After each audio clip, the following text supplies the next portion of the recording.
रुको भाई रुको, छोड़कर भागो मत, हमें रहो ड्यूटी निभाई राजा जी। खेसारी लाल यादव यानी कि हमारे सुपर स्टार ट्रेंडिंग स्टार यानी कि हिट मशीन लेकर आए हैं गाना हमार ड्यूटी निभाई राजा जी। तो बहुत ही सुपर डुपर हिट गाना बाटे। तो ये गाना को सबको जाकर प्यार आशीर्वाद देवे कोई, काहे से कि ई गाना कुछ अलग अंदाज में बाटे। काहे से कि में काम कैले बा उहे नीलम गिरी। अब नीलम गिरी काम ही कर दिले बाड़ी, उनकर बाबू काहे कि नीलम गिरी सब बाड़ी, उनका पपुला पूरा दुनिया में भोजपुरी इंडस्ट्री टिकल बा।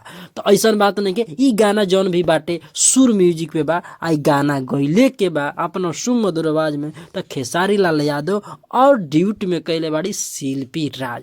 उहे शिल्पी राज अभी तक एकलौता राज करते आ रहल बाड़ी पूरा भोजपुरी इंडस्ट्री पर। तो सबसे पहले ई गाना एक बार सुनल जरूरी बा। रौरा